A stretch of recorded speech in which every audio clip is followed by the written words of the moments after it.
hello there. I'm sitting in a Volvo 240, soon to be a Volvo 240D. The D, that's for diesel, I was going to make that joke. Well, this always happens, and that's why I'm recording an intro clip completely out of sequence. The motor is currently out of this thing. Now, if I could tell a coherent story, now, usually I can. This is ADD, and I'm trying to give you a coherent story despite all these sidetracks. For example, I was just about to go off on a tangent about how I might as well change the other gauges, although they limit at 85, or the speedometer ends at 85. I'm doing it because getting the tach to work with the diesel is going to be, nothing's impossible. But once again, I'm off track, which is why I'm shooting an intro clip out of sequence. Here we are again. But in this episode, welcome, we discover the motor in this thing is no bueno. Head is warped. Now, this is a surmountable problem. However, I'm inspired to do something different, something new, something good. We're putting a Mercedes OM616 in this thing. And in this episode, we will diagnose the motor. We will remove the motor. We'll prepare the new spot, and I believe that's where I'm going to end it. We'll be about 20 minutes or so, and this is going to be a series. Should it be a series? Things are going to get even more convoluted, even more whichever's. Oh yeah, we got to put a D back. Volvo. Absolute gem of a Volvo has been sitting around non-operational for too long. I mean, this lifted 240. We're already apart in some regards, but lifted 240. I think we got three in the front, and maybe 2 or 2.5 in the front. Fronts were the more difficult ones. Back super easy, but look at it. People mistake it for a Jeep. Dark moment of my life. Things happened. Unfortunate things. I had the intake off. I was doing a flame trap. It's easier to do that, or just bypass it entirely. Discuss flame traps at a different time. But this thing always idled a little bit too high, and nothing seemed to solve it. And there didn't appear, and a slight miss, it wasn't too bad. So I took it up, think there could be no other explanation than I am leaking on the intake. So new intake gasket it is, and we're just going to go completely through. We got new sensors, knock and otherwise, and then we got new and temperature sensors, knock sensors, temperature sensors, all that's under there. Flame trap was one time professionally fixed. By professional, I mean properly cleaned out and running, but she works now, will not start. Skipping parts and jumping ahead. What happened was, had it off, got it all back together, started up, it ran, but unbeknownst to me, rookie mistake, but my shortcomings. This was a rookie mistake. A washer, a bolt, whatever it was, got in number 3 here. And of course, it's no bueno. So I got the head off, put a head gasket slap on it, cleaned it up the best I could, put it back together. It looks like everything still seats, but we're not running good. Or it barely ran after that. Running because I also redid all the wiring. This is new. This has the Euro spec wiring. And if you look down here, this is where you can see what a lot of that wiring looked like. I'm surprised she ran at all. So now, we either have a new problem or something went awry. I don't believe the wiring went awry. I did them one for one. It should all be good. We've replaced this and all should be fine. It may not have. So we're going to start over. Do our basic things. Like, I know nothing about this. We're coming fresh. Because this thing has been perplexing me for some time. And I think it was just sort of a brain shut down. I got divorced in the time this thing has not been, I got separated, then divorced in the time this thing has not been running. And I think that has been, and it didn't run a little bit before that as well, but there were troubles, we'll say. So I think this is important. Getting this back on the road, whether with its original power plant or other, is important. Mental fortitude, health, or whatever's. Shouldn't see here. This is a Mercedes OM616 4-cylinder out of a 240D, 2.4 liters, some 72 or 4 horsepower. But torque, yes. A dog in a Volvo 240 than it was in a Mercedes 240. A little bit of weight on it. Axle ratio not so great. There's reasons why this shouldn't be done, but that doesn't mean it's not what's going to happen. Let's start at number 1. And I think the first thing I'm going to do, as you can tell, because I have 2 compression kits sitting right there, is compression. Get a good look at these. Interesting. that. Oh, look, about the same. Definitely carbon fouled here. Well, that's a decent wind right there. All nice and black. These are going to be cleaned or replaced if they run again.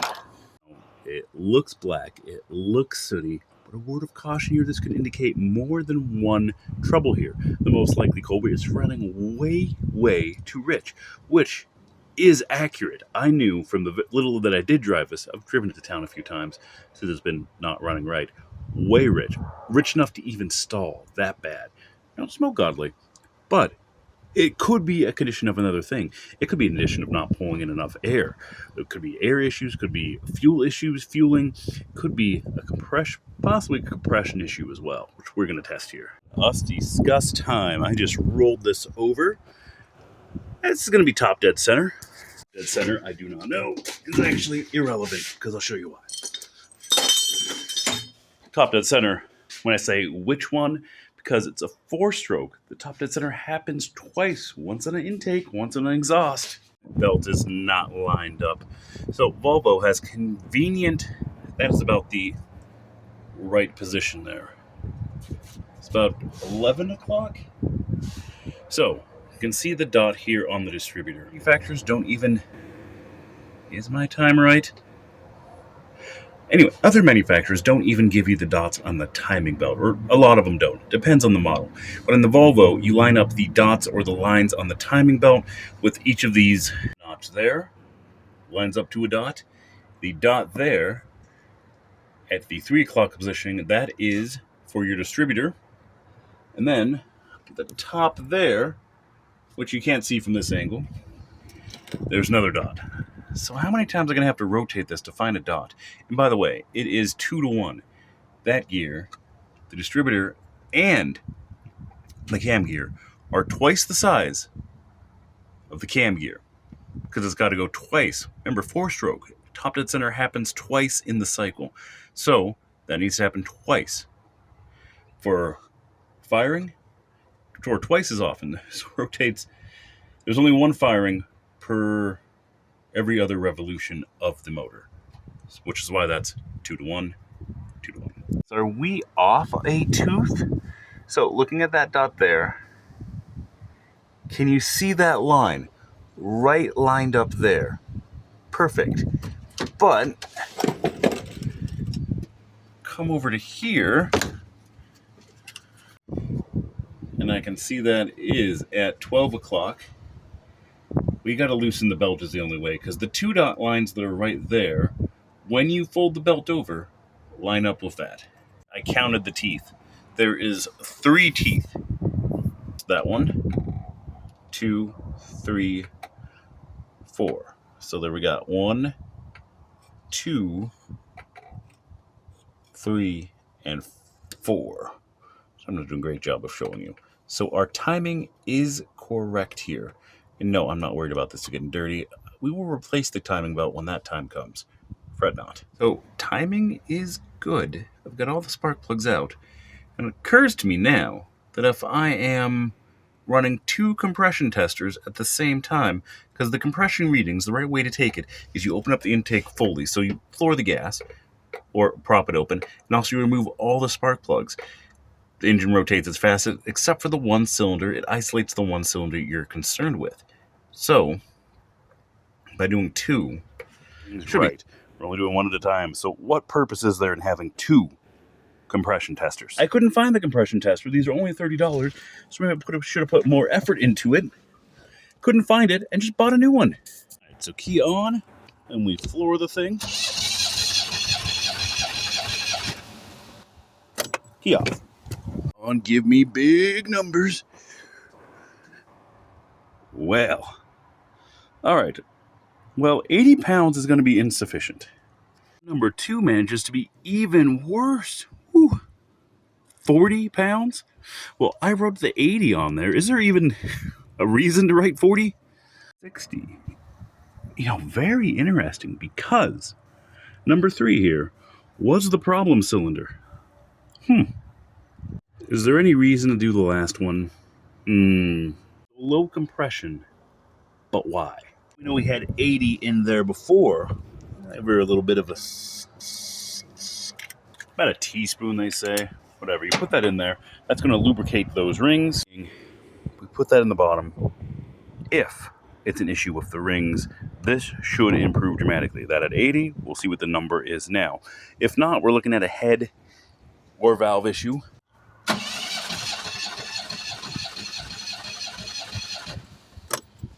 Should have given us plenty time to build up. Oh, actually, all right. Does not change. Look that out. I did say earlier, these carbon fouled spark plugs are not always an indication of it's only running rich. Be an incomplete burn, which is probably what we happened here. Checked it over and over again. The time is good. So if we weren't timed properly, we might have a compression issue. What in the world happened here? I put a new head gasket in I think a former video. But somebody was super cheap and they reused the head bolts.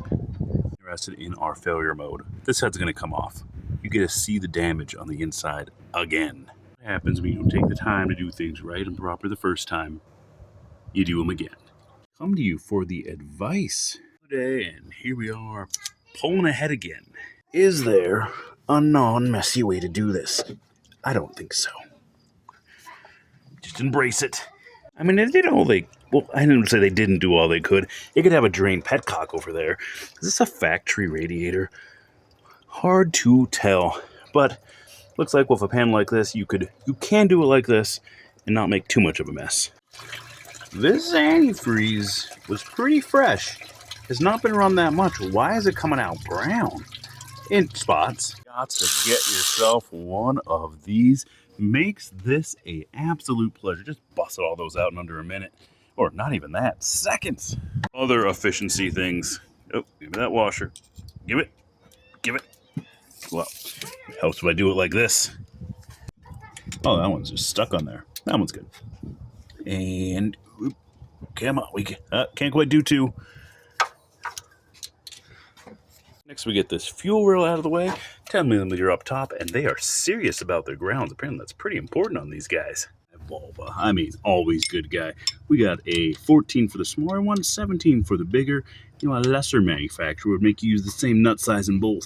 Spray a little bit, but gas is the least impactful of the fluids to drop on the ground. Just evaporates, whatever. We got a 10 back there, a return line there. You can tell it's a return line by the way that it is. Okay. And granted, it doesn't matter. They could put it, the regulator. The regulator is usually at the end of the fuel rail. So the fuel is flowing this way to the regulator. It's pressurizing the whole thing. And it could be at any point in this. Over here as well. Or, shoot, your regulator could even be in the tank. Not in the case here. Regulator's right there. Let me pull off that one. Then this fuel rail is going to come completely off. But also you can tell that this is the return. This is a basic Phillips screw in and a basic hose. Not a fuel injection rated hose because there's no pressure going back to the tank. Just flow. Full of fuel. This is your idle control valve. Basically, air bypasses the throttle valve or throttle butterfly valve that's in your intake and controls the idle. Oh, did I lose a wire there? What is that even to? Always something. Temp sensor. I believe this one is for the ECU. We're still running independent systems here at this time. This one is for the gauge on the dash. And there's a knock sensor. And if I'm thinking about that one right, it's going to run straight over to the ignition control module. I can do this with hand tools. I do have a breaker bar right here, but... Oh, come on. Well, maybe you should do it with hand tools.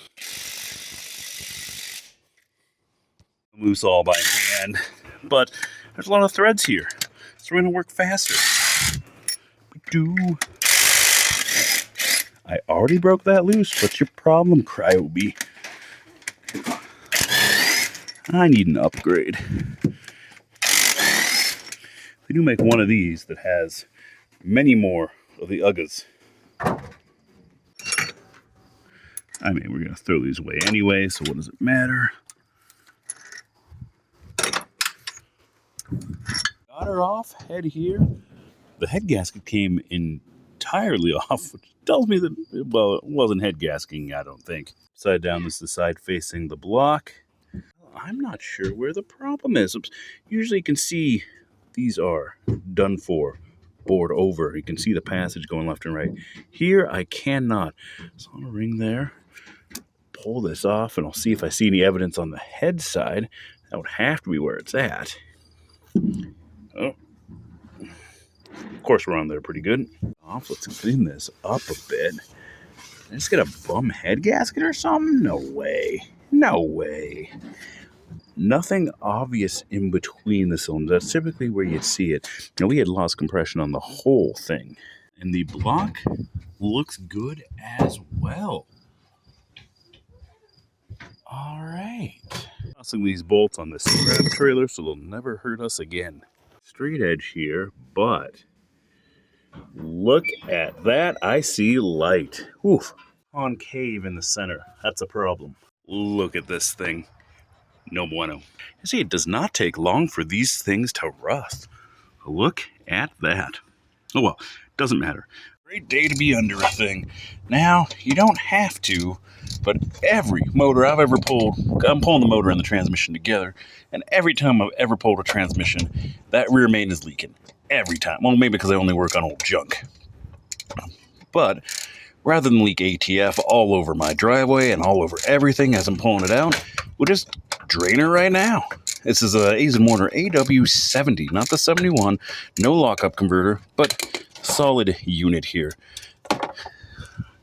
Cannot explain. Of course, my ATF is downright decent looking. Maybe a little bit dark, but you know, I was doing some heavy service out of her. Now, how? The country that invented the automatic transmission, that's America, still can't make an automatic transmission. They're still buying them from Aisin or whatever. But this AW70, like in an American unit, you're lucky to get 100,000 miles, in my experience. Trucks, cars, anything, especially anything GM. I think the Ford units, the AWs, the AODs were a little bit better, but none of them are really all that great. Oh, this is dark. And like I said, she's been used pretty hard. Got the hitch way back there. We're getting our money's worth out of this guy.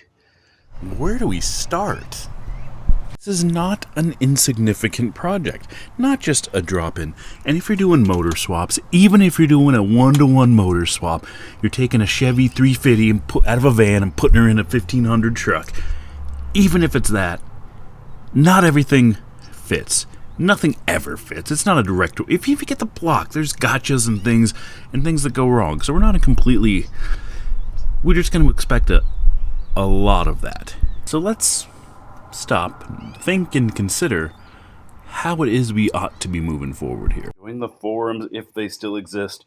Try to do right by the communities. Give it to somebody who needs. And when I say give it, I mean, in exchange for money, of course. He said that allegedly Mercedes will make any part for any vehicle they've ever produced, but certainly that service comes at cost. Some pieces like this are unobtainium. If you were in the old car market at all and you break one of these things, something that should never break, you are reinventing some wheels here. These aluminum cast pieces here are simply mounts for stuff for the factory AC and factory power steering. I am gonna run neither. I'm gonna run the Volvo Pacific ones. So this is just a fuel filter. Easily relocatable, got some 12s there. I already got the dingus and oil cooler off. That we're gonna reinvestigate, maybe get some new hoses, do some other stuff with. But our pieces here must come off. We'll get down to the bare block here. Now the solution is obviously to stand here and stare at it for a while. AC I want down there, power steering I want up top. But how? Things working in our favor. Accessories are in approximately the same spot.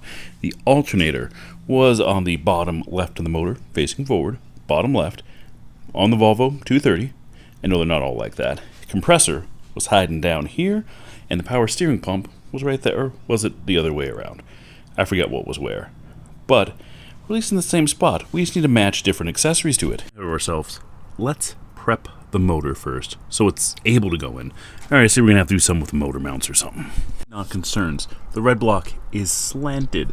and the OM616 is not. That exhaust manifold out of the way, we'll get the cruise control out of the way there, move a few more parts, get all this junk wiring out of here. We're just going to do a complete rewire on the thing. But starting, mounts don't look too bad.